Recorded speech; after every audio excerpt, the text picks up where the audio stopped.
Good afternoon बच्चों। हम लोग जो है पिछली क्लासेस में जो है भारतीय भारत में राष्ट्रवाद को देख रहे थे। भारत में राष्ट्रवाद में जो हम लोगों ने कई सारी चीज़ों को देखा था। महात्मा गांधी द्वारा चलाए कुछ आंदोलन को देखा था। राष्ट्रवाद क्या है इसको हम लोगों ने देखा था। एक समय काल को हम लोगों ने देखा था 1857 से लेकर 1947 तक के बीच में जो कुछ महत्वपूर्ण घटनाएं उनको हम लोगों ने देखा था समय के अनुसार। आज हम लोग जो खिलाफत के मुद्दा को पढ़ेंगे। खिलाफत आंदोलन क्या था, खिलाफत क्या है, इस सबको हम लोग डिटेल में पढ़ेंगे। तो खिलाफत शब्द जो है मुख्यतः खलीफा शब्द से निकला हुआ। ये खलीफा जो है मुख्यतः जो है ये इस्लामिक धर्म के जो अध्यात्म के नेता जो होते थे उसको जो है खलीफा कहा जाता है। जो 1947 से पहले के जो तुर्की के जो है ऑटोमन साम्राज्य था उनका जो है वो तो सम्राट था ही, साथ साथ जो इस्लामिक धर्म का भी नेता भी थे। जब इसके प्रथम युद्ध के बाद 1914 के आसपास में इनकी हार हुई तो अफवाह फैलाई गई तो तुर्की पर अपमानजनक एक संधि थोपी जाएगी। इसलिए खलीफा वहाँ की तत्कालिक शक्ति जो थी खलीफा की उनको जो है रोकने के लिए, उनकी रक्षा के लिए मार्च 1919 में अली बंधुओं के द्वारा जो है एक मुंबई में जो एक खिलाफत समिति का गठन किया गया था। महात्मा गांधी ने क्यों खिलाफत का मुद्दा उठाया था इसके बारे में हम लोग जान लेते हैं 2 लाइन में।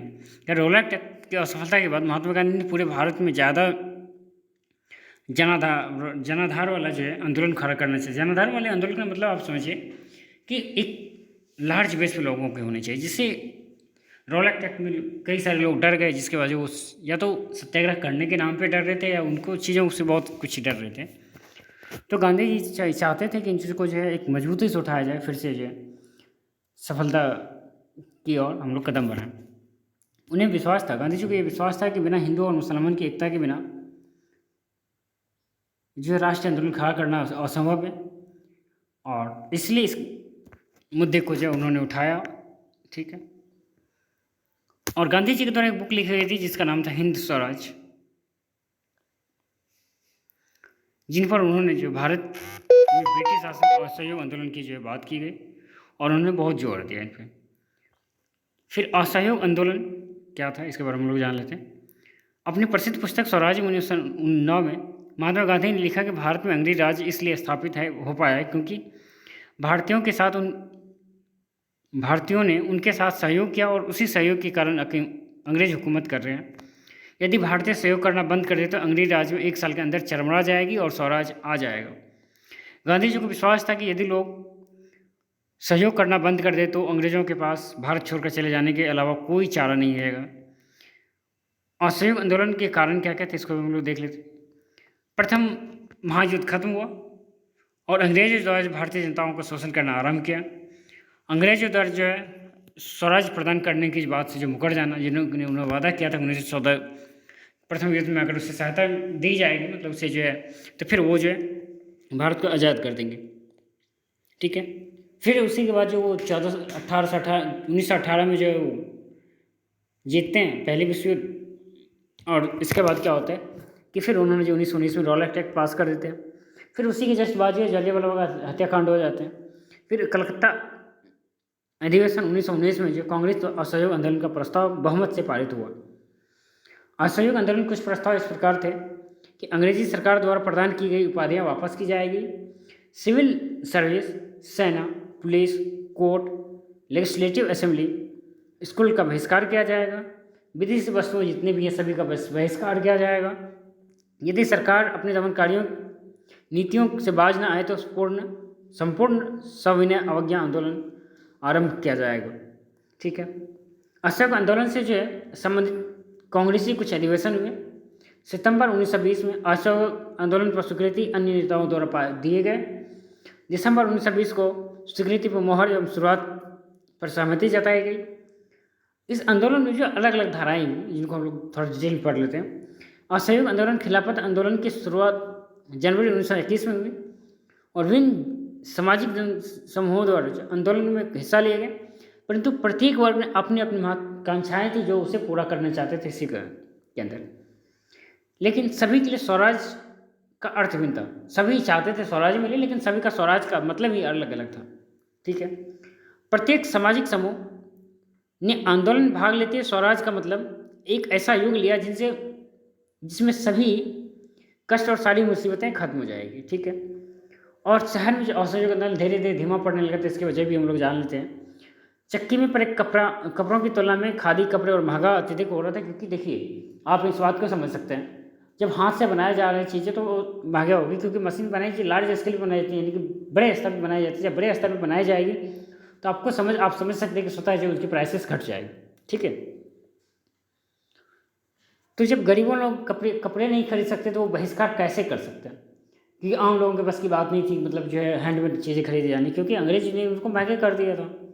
ठीक है, और वैकल्पिक भारतीय संस्थान वहाँ नहीं थे, मतलब कोई विकल्प नहीं था ना, हैंडमेड यूज करेंगे, बहुत कॉस्टली था, वो बहुत सस्ते ला के दे रहे थे, मतलब इंडस्ट्री जो थी ब्रिटेन में वो सारे सस्ते सामान दे रहे थे। आप समझिए इस चीज़ को, भारत में क्या है, जब आपके पास गरीबी है तो लोग सोचते हैं कि सस्ते में जो है अच्छे बेहतर क्वालिटी में। अब एक ये भी वजह हो सकती है कि भारतीय असहयोग आंदोलन में कुछ व्यक्ति उन्होंने साथ नहीं दिया होगा। ठीक है, और छात्र और शिक्षकों ने सरकारी स्कूल में वापस आना शुरू कर दिया। सरकारी वकील जो है अदालतों में काम करने के लिए जुड़ गए, और अन्य सारी चीज़ें धीरे धीरे जो शहरों में जो असहयोग आंदोलन धीरे धीरे खत्म होना शुरू हुआ। ठीक है, असहयोग आंदोलन की समाप्ति जो है फरवरी 1922 में गांधी जी के द्वारा वापस लिया गया, क्योंकि इस समय में एक महत्वपूर्ण घटना घटी थी जिसको जो चौरा चौड़ी हिंसक घटना भी कही गई है। चौरा चौड़ी हिंसक घटना थी क्या, इसके बारे में हम लोग जान लेते हैं। फरवरी 1919 में गांधी जी के द्वारा नो टैक्स के आंदोलन का आरंभ किया गया था। बिना किसी उस्कावे का प्रदर्शन में भाग ले लोगों पर पुलिस ने गोलियां चला दी। यह भीड़ जो हिंसक हो गई, और जब ये भीड़ हिंसक हो गई तो पुलिस स्टेशन जो है चौरा चौड़ी में एक पुलिस स्टेशन थी जिन पर हमला कर दिया गया और उनमें आग लगा दी गई। ठीक है, और इसी घटना को जो है चौरा चौड़ी कांड के नाम से जानते हैं। ठीक है, सविनय अवज्ञा आंदोलन क्या थे। जब चौरा चौड़ी कांड होता है फिर जो महात्मा गांधी की ओर जो सविनय अवज्ञा आंदोलन आरंभ करते हैं। सविनय अवज्ञा जो है 1921 के अंदर आते कई जगहों पर हिंसक आंदोलन होने लगे थे। फरवरी 1922 में गांधी जी ने असहयोग आंदोलन को वापस ले लिया और निर्णय लिया कि जैसे कुछ कांग्रेसी नेताएं थे जो भी थक गए थे, जन आंदोलन से थक गए थे, राज्यों के काउंसिल में चुनाव में हिस्सा लेना चाहते थे, और राज्य के उनके काउंसिल ऑफ गठन गवर्नमेंट ऑफ इंडिया एक्ट 1919 के तहत हुआ। कई नेताओं का मानना था सिस्टम में हिस्सा बनकर जो है अंग्रेजी नीतियों का विरोध करना अत्यधिक महत्वपूर्ण है। प्रांतीय चुनाव परिषद में हिस्सा लेने के लिए कांग्रेस के नेताओं में भी आपसी मतभेद हुआ, जैसे CR दास, मोतीलाल नेहरू ने स्वराज पार्टी जनवरी 1927 में गठन किया ताकि प्रांतीय परिषद में चुनाव में हिस्सा ले सकें, और विश्व व्यापारिक आर्थिक मंदी की वजह से जो है कृषि उत्पादन की कीमतों में काफ़ी गिरावट आई। ग्रामीण इलाकों में जो है भारी उथल पुथल मची। इसी बीच जो है 1927 में जो साइमन कमीशन का गठन होता है, और साइमन कमीशन का जो गठन किया जाता है वो भारत में संवैधानिक जो व्यवस्थाएं थी कार्यशैली का अध्ययन किया जाना था उस पर, और मार्च 1928 को जो है साइमन कमीशन का भारत आना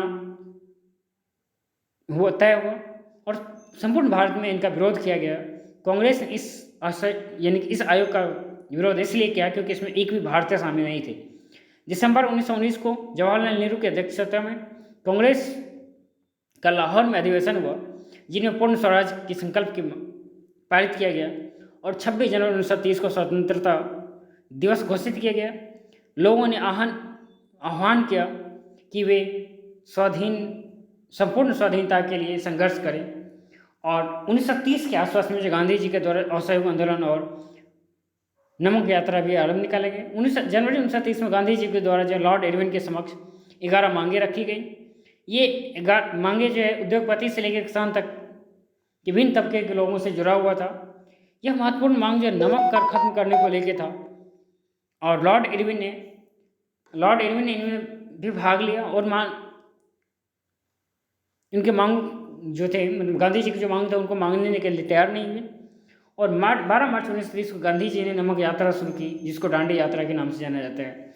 6 अप्रैल 1930 में गांधी जी ने नमक बनाकर जो है नमक कानून का उल्लंघन किया, और यह घटना जो सविनय अवज्ञा आंदोलन का आरंभ करता है। ठीक है, गांधी और इरविन के जो बीच में समझौताएं हुई थी उनकी कुछ बातें हम लोग देख लेते हैं। तो 5 मई 1931 को गांधी इरविन समझौता हुई थी। सविनय अवज्ञा आंदोलन स्थगित कर दिए गए थे, और पुलिस द्वारा किए गए अत्याचार का निष्पक्ष जांच किया जाए और नमक पर लगाए गए टैक्स को हटाया जाए। ये जो है कुछ विशेषताएं थी जो गांधी जी द्वारा मांग की गई थी लॉर्ड इरविन से। आंदोलन में किसने भाग लिया? क्या देश के विभिन्न हिस्सों से विभिन्न हिस्सों में सविनय अवज्ञा आंदोलन आरंभ हो गए। गांधी जी ने साबरमती आश्रम से दांडी तक जो अपने अनुयायी के साथ जो सविनय अवज्ञा आंदोलन आरंभ किए।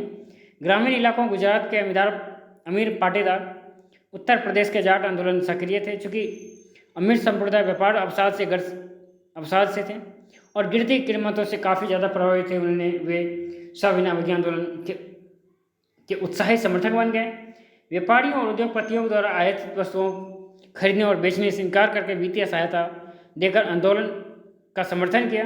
नागपुर के क्षेत्र में औद्योगिक श्रमिक वर्ग ने सविनय अवज्ञा आंदोलन में भाग लिया और रेलवे कर्मचारी, डाक वर्कर्स, छोटे नागपुर के खनिज इत्यादि के विरोधी रैली एवं बहिष्कार अभियानों में भाग लिए। सविनय अवज्ञा आंदोलन में कुछ महत्वपूर्ण घटनाएं भी हुई थी जिसका हम लोग जिक्र करना बहुत महत्वपूर्ण है।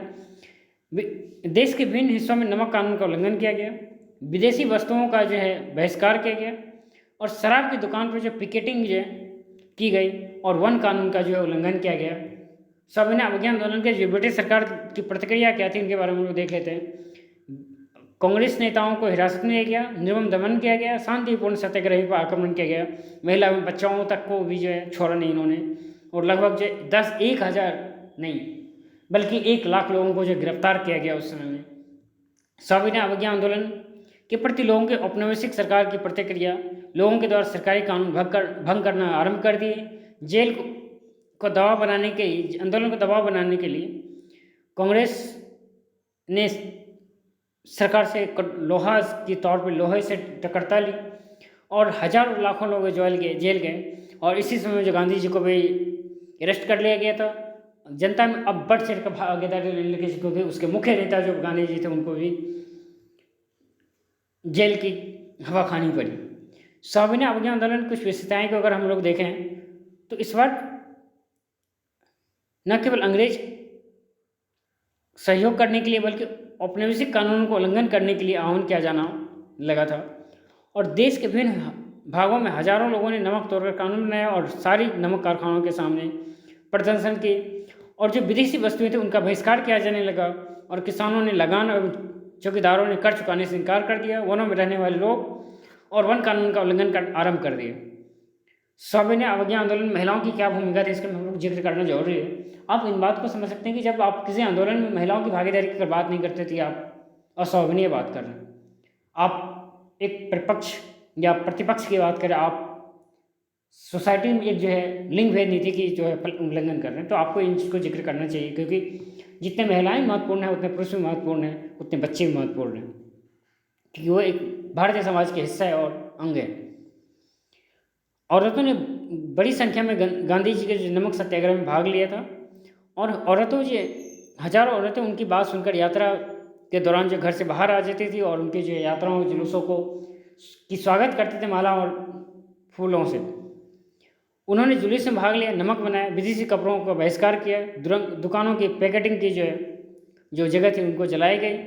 ना जाने कितने महिलाओं ने कई सारी शराब दुकान पर हर महीनों तक जो बैठी रही और उस शराब भट्टियों को जो जला दी गई या तो पूरी तरह से ध्वस्त करने की कोशिश की गई। इसी दौरान कई महिलाएं ऐसी थी जिनको जेल भी हवा खानी पड़ी, जेल भी गई, बट वो डरी नहीं क्योंकि भारतीय जो महिलाएं थी वो लक्ष्मीबाई जैसी ना जाने कितनी महिलाएं थी जो कि उसके तरह जो लीडर थी, निर्भक थी।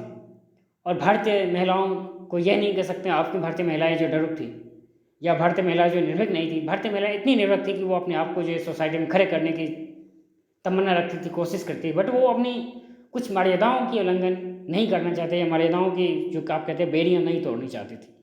जिन महिलाओं ने बेड़ियाँ तोड़ी वो भारतीय राष्ट्र आंदोलन में एक महत्वपूर्ण भूमिका निभाई। आज उसके नाम आप गिनने के लिए बहुत सारे हैं जिनका आप नाम नहीं लेना चाहते हैं, ऐसा है, ठीक है। लोगों यानी कि महिलाओं ने जुलूस में भाग लिया, नमक बनाया, विदेशी कपड़ों का बहिष्कार किया, शराब की दुकान पर पिकेटिंग की गई। इस दौरान ना जाने कितनी महिलाएं जेल गई और ग्रामीण क्षेत्रीय महिलाएं जो राष्ट्र सेवा को अपने पति की जो सेवाएं थी कहीं उनसे ज़्यादा समझने लगी थी। और सविनय अवज्ञा आंदोलन कैसे जो असहयोग आंदोलन से अलग था इसके बारे में थोड़ा सा हम लोग डिटेल में पढ़ सकते हैं, जान सकते हैं। असहयोग आंदोलन का लक्ष्य स्वराज था, लेकिन इस बार पूर्ण स्वराज की मांग की गई थी। अब इस बात को समझिए, हम लोग सविनय अवज्ञा आंदोलन में जो स्वराज की मांग की थी, बट असहयोग आंदोलन उन्होंने पूरी तरह से स्वराज की मांग की। असहयोग आंदोलन में कानून का उल्लंघन शामिल नहीं था, जबकि इस आंदोलन में जो है कानून तोड़ना भी शामिल किया गया था। सविनय अवज्ञा आंदोलन की सीमाएं क्या क्या थी? अनुसूचित की भागीदारी नहीं थी, क्योंकि लंबे समय तक कांग्रेस इनके हितों की अनदेखी कर रही थी। मुस्लिम संगठन द्वारा सविनय अवज्ञा के प्रति कोई खास उत्सुक नहीं था। 1920 के दशक में कि मध्य कांग्रेस ने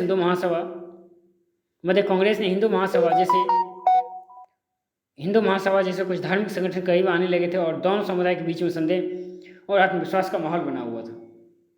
हम लोग पूना पैक्ट 1932 के कुछ प्रावधानों को अगले वीडियो में देखेंगे। Thank you so much.